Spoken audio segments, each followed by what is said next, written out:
Hello दोस्तों, टीके study classes के यूट्यूब चैनल से मैं तेजकरण शर्मा मेरे प्यारे सभी मित्रों का बहुत बहुत स्वागत करता हूं। और आज हम बात करेंगे राजस्थान के इतिहास के अंदर। हम बात करने वाले हैं मेवाड़ के सिसोदिया वंश के हमने बात करेंगे। ठीक है, इससे पहले वाले वीडियो में हमने बात की थी जो मेवाड़ का घुइल वंश है, उन घुइल वंश के अंदर सभी शासकों की हमने बात की थी, जैसे जेतर सिंह है, रतन सिंह है, गुहिल, बप्पा रावल, अल्हट और रण सिंह के बारे में बहुत ही डिटेल से हमने पढ़ा है।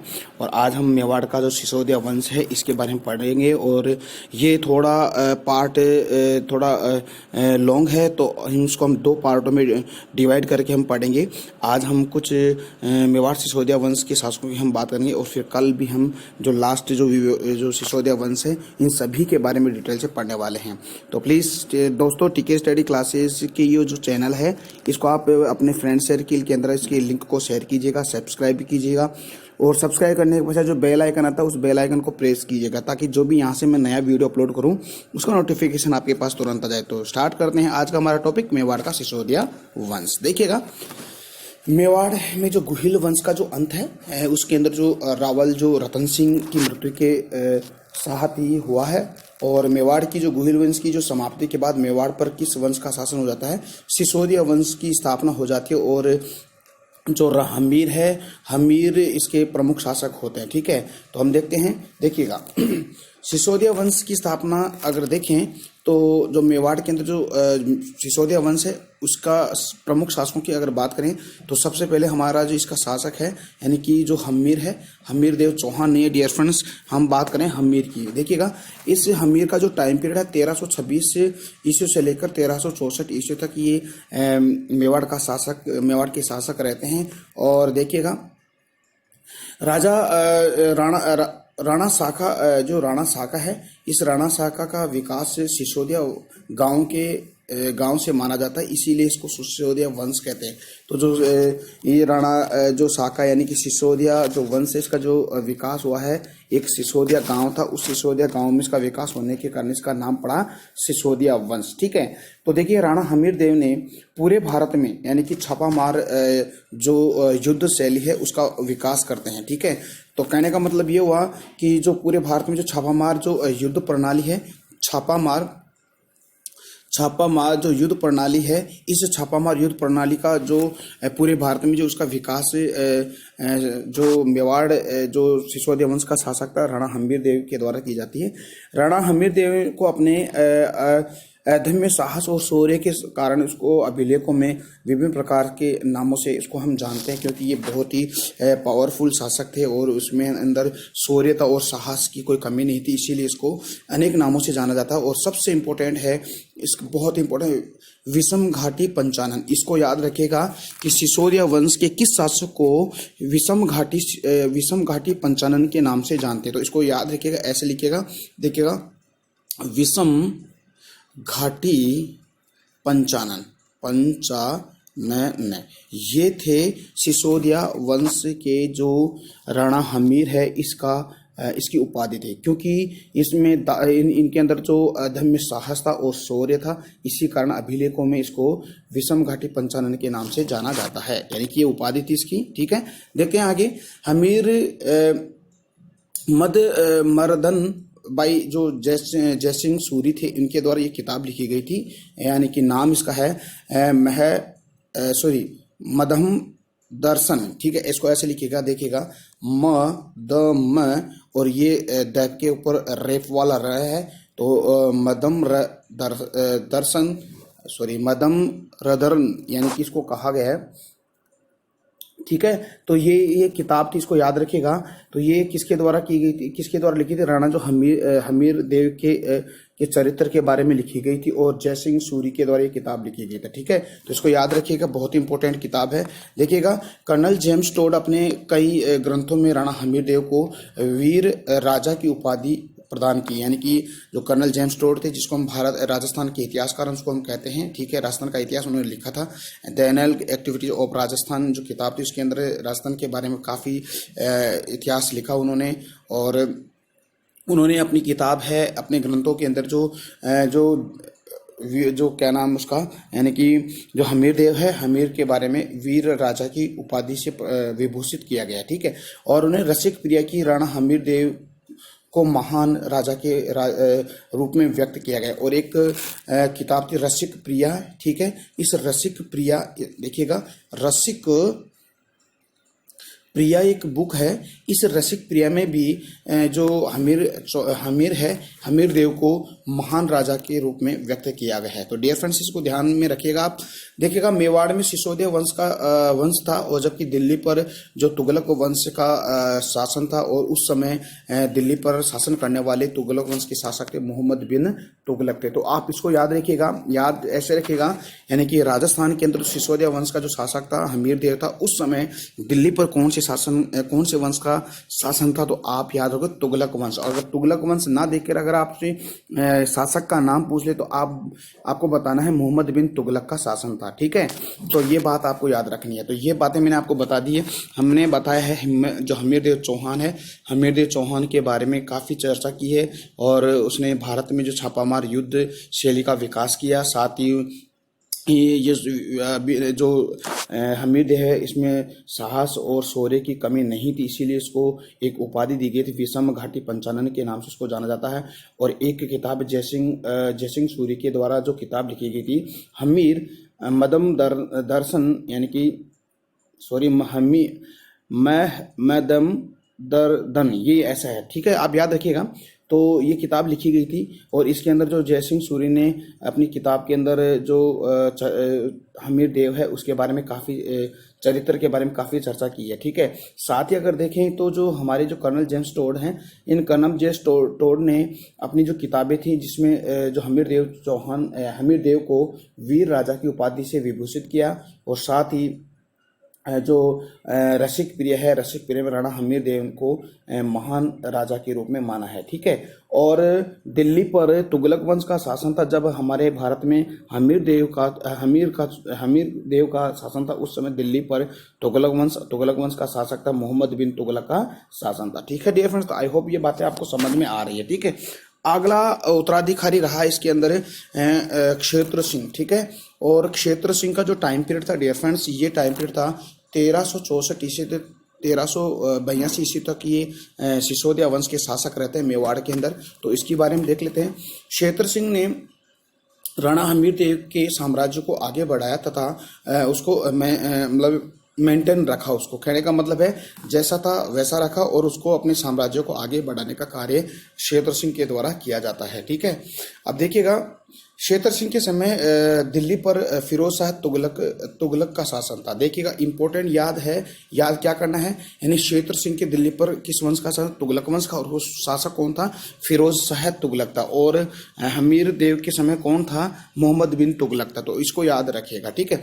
अब देखते हैं थर्ड जो शासक है, बहुत ही इंपॉर्टेंट शासक है, राणा लाखा है, यानी कि राणा लाखा को लक्ष्य सिंह भी कहते हैं। और राणा लाखा का जो समय था 1382 से लेकर 1421 ईस्वी तक वो शासन करते हैं। और इनके बारे में कुछ विशेष बातें देखें तो डियर फ्रेंड्स देखिएगा क्या क्या बातें हैं। देखिएगा, राणा लाखा के समय पीछू नामक बंजारा ने, यानी कि जो पीछू नामक एक बंजारा था, इस बंजारा ने उदयपुर के अंदर पिछोला झील का निर्माण वो करवाते हैं, ठीक है। तो ध्यान रखिएगा, यानी कि पीछू नामक एक बंजारा था, इसके द्वारा उदयपुर में पिछोला झील का निर्माण करते, इसलिए झीलों की नगरी किसको कहते हैं, उदयपुर को कहते हैं। इसको याद ऐसे रखिएगा, ठीक है। आगे बढ़े तो देखिएगा, राणा लाखे के समय में उदयपुर में जावरकी खानों में चांदी शीशे की खोज हुई, ठीक है। और इसके बाद राणा लाखा के साम्राज्य में आर्थिक समृद्धि हो गई। तो देखिएगा, राणा लाखा के समय में जो आप जावरकी खान पढ़ते हो ना, चांदी सोने की जो खान है, जो जावरकी जो खान है, वहाँ से इस समय जो लाखा का जो शासन था, उस समय सोना चांदी की खोज की गई और वहाँ से सोना चांदी निकाला जाता है। इसीलिए राणा लाखा या लक्ष्य सिंह के समय जो उदयपुर था बहुत ही समृद्ध हो चुका था आर्थिक दृष्टि से। ओके, देखते हैं आगे। अब देखते हैं आगे और कुछ बातें हैं, देखें तो देखिएगा, जो राणा लाखा देखते हैं, हाँ ये देखिएगा। इसके बाद देखिए, राणा लाखा ने एक बड़ी भूल की थी अपने जीवन काल में। वो क्या भूल की थी कि उन्होंने जो जब उनकी जो वृद्धावस्था हो चुके थे, वो उनके जो अवस्था ढल चुकी, तो उन्होंने मारवाड़ की जो राठौड़ वंश की जो शासक थे राव चूड़ा थे, और राव चूड़ा की पुत्री से पुत्री या हम यूं कह सकते हैं जो राव रणमल की जो बहन थी हंसाबाई से वो विवाह कर लेते हैं, ठीक है। लेकिन जब उन्होंने विवाह किया तो एक शर्त रखी, एक कंडीशन थी। कंडीशन ये थी कि विवाह के समय यह शर्त रखी कि हंसाबाई को जो भी पुत्र होगा वो मेवाड़ का शासक बनेगा। तो ध्यान दीजिएगा, बहुत इंपॉर्टेंट है। यानी कि ये सबसे बड़ी भूल थी राणा लाखा की। यानी कि जब उन्होंने राव चूड़ा की पुत्री थी यानी कि हंसाबाई, और हंसाबाई से जब विवाह की वो प्रस्ताव रखते हैं तो जो राव चूड़ा कहते हैं कि अगर विवाह करते हो तो मेरी भी एक शर्त है कि जब इस जो हंसाबाई जो पुत्र होगा जो ही मेवाड़ का शासक बनेगा। लेकिन इस शर्त को वो राणा लाखा जी मान जाते हैं और फिर शादी हो जाती है। और फिर क्या होता है कि जो उनके जो पुत्र थे राव रणमल भी थे, वो भी इस शर्त को, वो कंडीशन को मान लेते हैं, ठीक है। देखते हैं आगे क्या होता है। जब शर्त रखी गई तो हंसाबाई से उनका विवाह हो जाता है और राणा लाखा ने इस शर्त को पूरा किया। और क्या किया, क्योंकि जब संधि को पूरा करने का मतलब है कि राव चूड़ा की जो पुत्री थी को जो विवाह होने के बाद में जो पुत्र होता है वो ही क्या होता है, यानी कि उसका जो मेवाड़ का शासक बन जाता। कहने का मतलब एक बार फिर से देखिएगा कि जो चूड़ा ने अपने पिता राव चूड़ा का वह माता हंसाबाई की शर्त को पूरा किया, ठीक है। और राव चूड़ा ने कहा कि मैं राजपाट को त्याग दूंगा। एक बार फिर से देखिएगा यहाँ से देखिएगा, विवाह के समय ये शर्त रखी गई थी कि हंसाबाई से उत्पन्न पुत्र मेवाड़ का शासक बनेगा, और राणा लाखा ने इस शर्त को पूरा किया। और इस शर्त को राव चूड़ा यानी कि राव चूड़ा का बड़ा पुत्र था को सही नहीं लगी। और लेकिन राव चूड़ा ने अपने पिता यानी कि राव चूड़ा व माता हंसाबाई की शर्त को पूरा किया, और इस चूड़ा ने कहा कि मैं अब क्या कहूँगा, राजपाट छोड़ दूंगा, ठीक है। इसीलिए राव चूड़ा को मेवाड़ का भीष्म पिता कहा जाता। तो याद रखे, बहुत इंपॉर्टेंट है, ठीक है, कि मेवाड़ का भीष्म पिता किसे कहते हैं, ठीक है। तो आपको बता, राव चूड़ा को कहते हैं, क्योंकि उन्होंने अपना राजपाट त्याग दिया था, अपनी शर्त को पूरी उन्होंने की थी, इसीलिए, ठीक है। आगे देखें तो अब क्या होता है कि इस कारण आगे चलकर मारवाड़ के राठौड़ों का प्रभाव मेवाड़ की राजनीति पर पड़ने लगा। भाई सीधी सी बात है कि मेवाड़ का जो शासक है वो उसका राव चूड़ा का पुत्र हो जाता है, और वो अगर शासक बनता है तो सीधी सी बात है कि मारवाड़ का हस्तक्षेप रहेगा।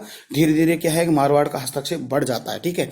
फिर क्या होता है, देखिए राणा लाखा के समय क्या होता है कि राणा लाखा के समय जो तुर्की शासक तैमूर के भारत पर आक्रमण कर दिया जाता है, ठीक है।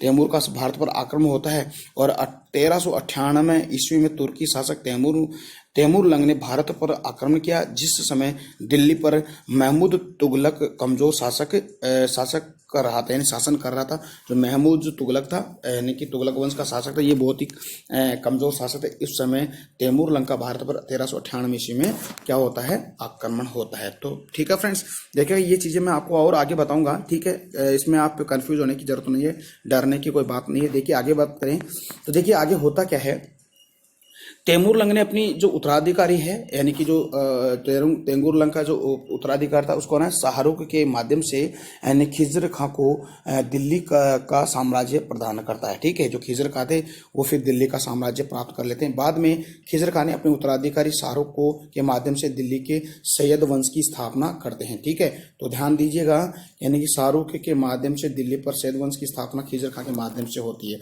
और सैयद वंश की स्थापना दिल्ली पर 1414 ईस्वी में हो जाती है। और लाखा के समय में दरबार में दो विद्वान रहते थे, बहुत इंपॉर्टेंट है, इसको याद रखिएगा, जोरिंग भट्ट और धनेश्वर भट्ट, इसको याद रखिएगा। यानी राणा लाखा है, लाखा के समय में जो दरबार में जो राणा लाखा के समय जो उसके दरबार में जो विद्वान रहते थे यानी कि झोरिंग भट्ट और धनेश्वर भट्ट रहते थे, ठीक है डियर फ्रेंड्स। तो ध्यान रखिएगा, यानी कि मेवाड़ का भीष्म पिता किसे कहते हैं, यानी कि उसको होते हैं राव चूड़ा। और राव चूड़ा कौन थे, यानी कि लाखा के पिताजी थे, और एक कंडीशन के आधार पर वो ये विवाह करते हैं, ठीक है। तो देखते हैं आगे। अब हम बात करेंगे महाराणा मोकल की बात करते हैं। देखिएगा मोकल का क्या रहता है शासन के अंदर, देखिएगा देखिएगा, जो मोकल है, मोकल का जो शासन जो समय रहता है शासन का 1421 से लेकर 1433 में। देखिएगा, राणा लाखा का पुत्र कौन था, यानी कि महाराणा मोकल था। लाखा का पुत्र कौन था, महाराणा मोकल था, यानी कि कहने का मतलब हंसाबाई का पुत्र था।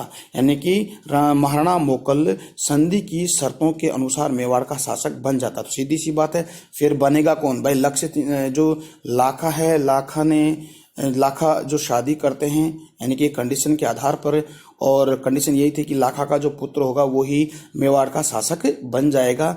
तो फिर कौन बनेगा, महाराणा मोकल इसका यानी कि मेवाड़ का शासक बन जाता है। अब देखिए यहाँ से क्या होता है, यानी कि जो मारवाड़ का मेवाड़ पर हस्तक्षेप बढ़ जाता है। तो देखिए क्या होता है, महाराणा मोकल के समय में मारवाड़ के शासक रणमल ने, ठीक है, यानी कि महाराणा जो मोकल के समय में मारवाड़ में कौन रहता है शासक, रणमल रहता है, और मेवाड़ में कौन शासक रहता है, महाराणा मोकल रहता है। ठीक है, यानी कि प्रभाव बढ़ता है और रणमल महाराणा मोकल का संरक्षण बन गया। यानी कि जो रणमल थे, यानी कि जो मारवाड़ के जो शासक थे, वो क्या करते हैं कि जो मोकल है, महाराणा मोकल, उसके संरक्षक बन जाते हैं, और इसीलिए धीरे धीरे मेवाड़ के साम्राज्य में मारवाड़ का हस्तक्षेप क्या हो जाता है, बढ़ जाता है। तो ध्यान दीजिएगा, यानी कि रणमल थे, ये रणमल थे कौन थे, मारवाड़ के शासक थे। और जो महाराणा मोकल है, महाराणा मोकल जो लाखा के पुत्र थे, संधि के अनुसार वो मेवाड़ के शासक बन जाते हैं। तो ठीक है, तो ये क्या होता है कि जब जो रणमल है, रणमल का हस्तक्षेप किससे हो जाता है, मेवाड़ पर हो जाता है। ठीक है, तो ये याद रखिए। ओके, बात करते हैं आगे की, बात करें।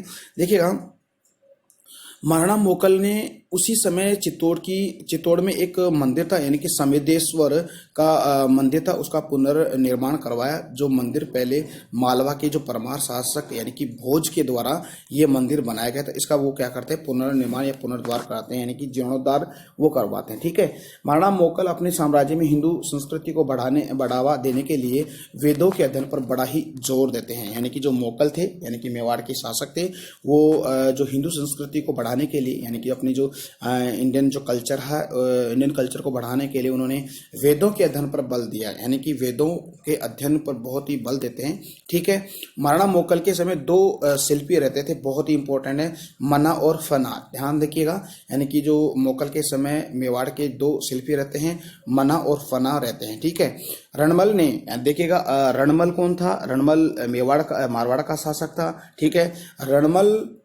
रणमल के ने महपा पंवार के माध्यम से महाराणा मोकल की हत्या करवा देता है। मैंने कहा ना कि मारवाड़ का हस्तक्षेप बढ़ जाता है मेवाड़ पर। ठीक है, और मेवाड़ पर हस्तक्षेप बढ़ जाने से क्या होता है, जो ये रणमल था, रणमल यानी कि महपा पंवार के माध्यम से क्या करवाते हैं, महाराणा मोकल की क्या करते हैं, हत्या करवा देते हैं। ठीक है, तो ये याद रखिएगा। फिर देखते क्या होता है आगे। अब शासक कौन बनता है, रणमल के बाद में महाराणा कुंभा शासक बनते हैं। और शासक बनने का जो टाइम पीरियड था, यानी कि 1433 से लेकर 1468 ईस्वी तक वो शासन करते हैं।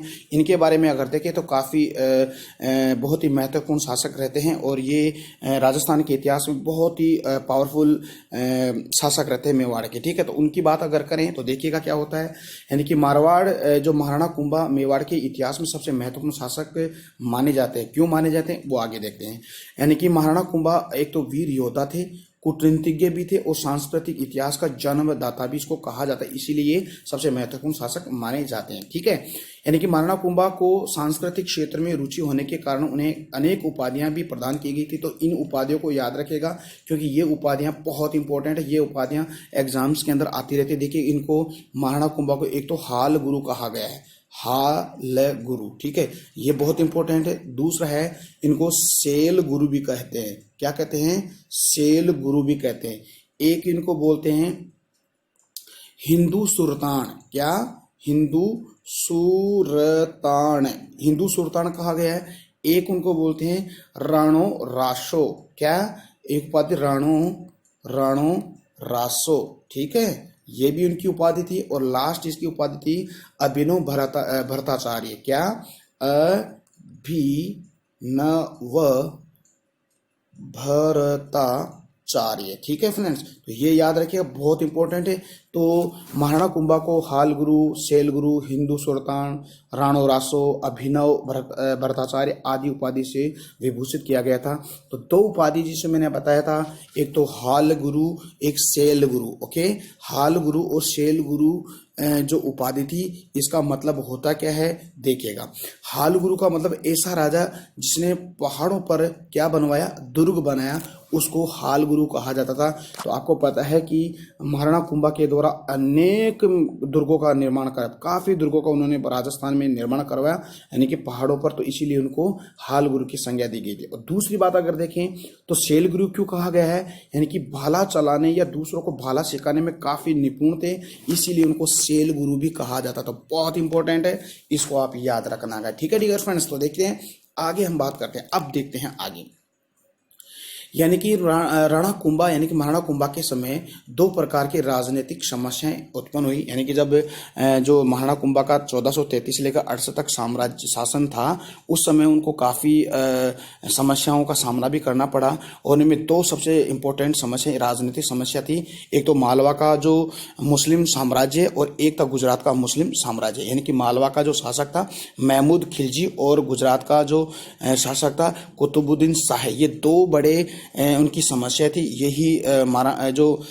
महाराणा कुंभा है उनको परेशान करते थे। तो उनके हम बात कर लेते हैं। देखिएगा, राणा कुंभा ने मोकल के हत्यारे, यानी कि जो राणा कुंभा ने जो मोकल था जिन्होंने जो हत्या करवा दी थी, यानी कि किसके द्वारा, राणा कुंभा ने मोकल के हत्यारे, कौन थे, रणमल। राणा कुंभा ने जो मोकल के हत्यारे रणमल ने, ये जो महबा पंवार के द्वारा हत्या करवाई थी, तो राणा कुंभा ने क्या किया, मोकल के जो हत्यारे थे यानी कि चाचा मेरा की हत्या करने का फैसला कर लिया। ठीक है, फिर क्या होता है, चाचा और मेरा को सपोर्ट किया मालवा के शासक कौन, महमूद खिलजी ने, क्योंकि ये अपने जो पिताजी की हत्या का बदला लेना चाहते थे। तो उन्होंने उनको सफाया करने के लिए एक षड्यंत्र रचा। लेकिन उधर से जो मालवा का जो शासक था महमूद खिलजी था, इस महमूद खिलजी ने उनका सपोर्ट करते, उनको संरक्षण प्रदान करते हैं। इसीलिए यानी कि राणा कुंभा ने महमूद खिलजी के राज्य पर आक्रमण कर देते हैं। वो क्या करते हैं देखिएगा, जो आक्रमण करने के बाद देखिएगा एक युद्ध होता है, यानी कि जिसको हम सारंगपुर का युद्ध कहते हैं। बहुत इंपॉर्टेंट है, ये इतिहास में फेमस है, क्योंकि ये इससे युद्ध के पश्चात जो हमारे जो चित्तौड़गढ़ का जो किला था, उस पर कीर्ति स्तंभ और विजय स्तंभ जो बनवाया गया है, किसके द्वारा, कुंभा के द्वारा। ठीक है, यानी कि जीत की खुशी में ये बनवाया गया था। ठीक है, तो देखिएगा सारंगपुर का युद्ध होता है 1437 के अंदर, यानी किन किन के मध्य होता है, ये होता राणा कुंभा और महमूद खिलजी के मध्य होता है, जिसमें महाराणा कुंभा जीत जाते हैं। इसीलिए विजय के उपलक्ष्य में राजधानी चित्तौड़ में कीर्ति और विजय स्तंभ प्रशस्ति बनवाई जाती है, यानी कि ये बनवाए जाते हैं। ठीक है, और महमूद खिलजी अपनी पराजय का बदला लेने के लिए गुजरात के मुस्लिम शासक कुतुबुद्दीन शाह के साथ 1456 में चंपानेर की संधि करते हैं। देखिएगा, आपको पता है जब महाराणा कुंभा ने महमूद खिलजी को पराजित कर देते सारंगपुर के युद्ध में 1437 में, तब ये क्या करते हैं कि जो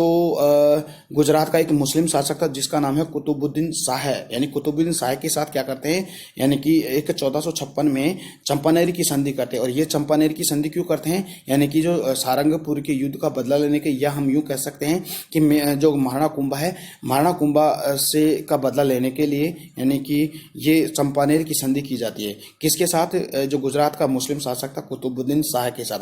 अब देखिएगा, ये दोनों मिलकर फिर आगे आक्रमण करते हैं, फिर भी जो महाराणा कुंभा है इन दोनों की संयुक्त सेना को भी वो पराजित कर देते हैं। ठीक है, आगे देखते हैं। देखिए, एक बात आती है आगे की, देखिएगा इस संधि में क्या होता है, दोनों ने इस संधि के माध्यम से महाराणा कुंभा पर आक्रमण किया, तो पुनः दोनों इस युद्ध में क्या हो जाते हैं, हार जाते हैं। ठीक है फ्रेंड्स, तो देखिएगा इनकी जो संधि भी, ये भी क्या है, ये भी कोई इस संधि का कोई मतलब कहने का मतलब है कोई भी आंसर या जवाब नहीं मिलता है, क्योंकि इसमें ये दोनों ही हार जाते हैं। ठीक है, और कोई किसी काम की नहीं रहती है संधि, ठीक है। तो ध्यान दीजिएगा, चंपानेर की संधि किन के मध्य होती है, कब होती है। देखिए चंपानेर की जो संधि है यानी कि 1456 के अंदर होती है, और किन किन के मध्य होती है। महमूद खिलजी था, ये मालवा का शासक था, और कुतुबुद्दीन शाह था, ये गुजरात का शासक था, ठीक है। दोनों मिलकर ये संधि करते और संयुक्त रूप से कुंभा पर आक्रमण करते, लेकिन फिर भी हार जाते, ठीक है।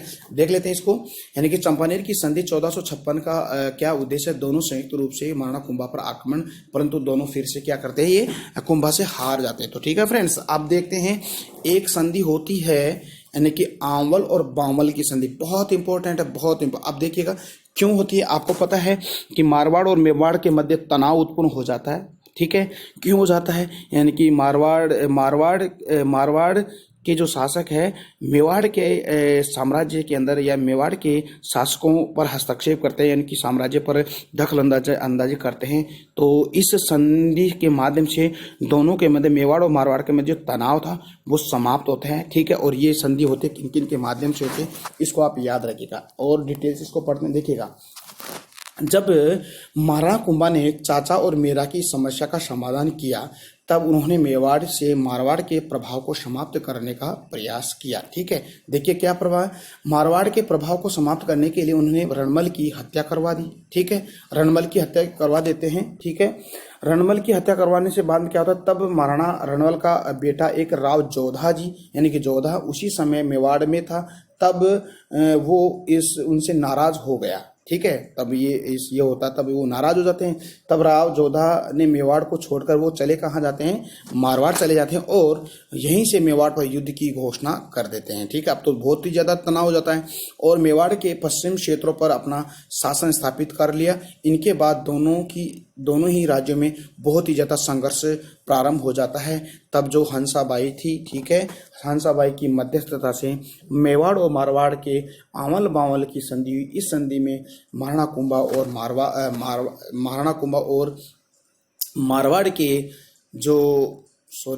मारवाड़ के मध्य एक आंवल का अर्थ होता है आंवले के पेड़ों वाला क्षेत्र, और बावल का मतलब होता है बबूल वाले पेड़ों का क्षेत्र। ये एक सीमा थी, यानी कि एक भौगोलिक सीमा थी, यानी कि एक तरफ तो आंवल के पेड़ की तरफ तो इधर तो मारवाड़ रहेगा, और बावल के पेड़ की तरफ आपका मेवाड़ रहेगा। तो कहने का मतलब ये इसका एक भौगोलिक सीमा निर्धारित की गई, ठीक है। तो अर्थात इस संधि के अनुसार मारवाड़ और मेवाड़ की सीमा पाली के सोजत क्षेत्र से निर्धारित की गई। सोजत क्षेत्र में जहां तक आंवले के पेड़ थे वहां तक तो मेवाड़ की सीमा मानी गई, और सोजत के क्षेत्र जहां से बबूल के पेड़ थे मारवाड़ की ओर से शुरू होते थे, वहां मारवाड़ की सीमा रखी गई। तो सॉरी फ्रेंड्स, तो यानी कि जो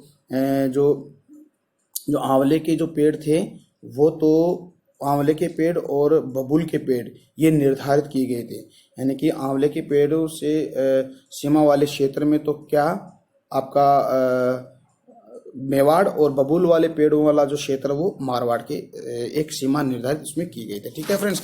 तो ये बात आपको समझ में। देखते हैं आंवल और बावल की संधि के माध्यम से ही मेवाड़ व मारवाड़ का संघर्ष क्या हो जाता है, समाप्त हो जाता है, ठीक है। देखते हैं आगे। अब देखते हैं कीर्ति स्तंभ को खुदवाने का कार्य महान शिल्पी जयता और उसके उत्तराधिकारी नापा, पोमा और पुंजा थे, ठीक है फ्रेंड। देखिए ये मैं आपको कला एवं संस्कृति में बहुत ही डिटेल से पढ़ाऊंगा, और एक बार फिर से इसको दोबारा से हम पढ़ेंगे डियर फ्रेंड्स। तो आपको कंफ्यूज होना चिंता की कोई बात नहीं है, ठीक है। आप इसको पढ़ लीजिएगा, ठीक है। फिर हम आगे और भी डिटेल से पढ़ेंगे बहुत ही बेहतरीन तरीके से, ठीक है। तो कीर्ति स्तंभ को खुदवाने का कार्य, अब देखिए कीर्ति स्तंभ क्यों बनवाया गया था। जो सारंगपुर का जो युद्ध हुआ था, 1437 के अंदर महाराणा कुंभा और महमूद खिलजी के मध्य, जब महमूद खिलजी महाराणा कुंभा से हार जाते हैं, तो विजय के उपलक्ष्य में जो महाराणा कुंभा है वो चित्तौड़गढ़ के किले के अंदर कीर्ति स्तंभ बनाते हैं। और उस कीर्ति स्तंभ का जो शिल्पी था वो कौन था, जयता था, और इसके अलावा उनकी सहायता करने वाले कौन कौन थे, नापा, पोमा और पुंजा थे, ठीक है। ध्यान दीजिएगा आके। जबकि इस स्तंभ पर प्रशस्ति लिखा अत्रि कवि ने, और इस पर जो लिखा गया प्रशस्ति लिखा, देखिए प्रशस्ति होती क्या है, किसी भी राजा के प्रशंसा में लिखी जाती है। तो यहाँ पर तो महाराणा कुंभा के प्रशंसा के अंदर ही लिखी जाएगी, ठीक है। तो ये ऐसा लिखने वाला कौन था, अत्रि कवि था। परंतु अत्रि कवि की मृत्यु के शीघ्र हो जाने के बाद इस कीर्ति स्तंभ प्रशस्ति को पूरा करने किया अत्रि के एक पुत्र था महेश कवि ने। तो ध्यान दीजिए, बहुत इंपॉर्टेंट है।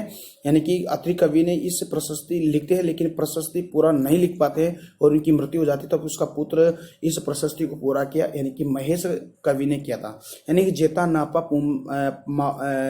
नापा पोमा पुंजा अत्रि कवि और महेंद्र भट्ट, ठीक है। इसको महेश कवि भी कह सकते हैं और महेश भट्ट भी कह सकते हो, इसको याद रखिएगा, ठीक है। महाराणा कुंभा का समय स्थापत्य कला चित्रकला का क्या कहलाता है? स्वर्ण काल, यानी कि गोल्डन एज इसको कहते हैं, ठीक है। क्योंकि इस सबसे ज्यादा विकास कुंभा के समय में हुआ, इसीलिए महाराणा कुंभा को स्थापत्य कला का क्या कहते हैं? जनक कहते हैं। बहुत इंपॉर्टेंट है, ठीक है। और चित्रकला का जनक भी कहते हैं, तो इसको याद रखें। बहुत ही, यानी कि स्वर्ण काल, मेवाड़ का स्वर्ण काल महाराणा कुंभा के समय, ठीक है। स्थापत्य कला का जनक किसे कहते हैं? महाराणा कुंभा को कहते हैं। चित्रकला का जनक भी किसे कहते हैं? महाराणा कुंभा को कहते हैं। तो ये आपको याद रखनी है, ठीक है। आगे देखें तो महाराणा कुंभा के दरबार में महान शिल्पी रहते थे। कौन कौन? देखिएगा, एक तो मंडन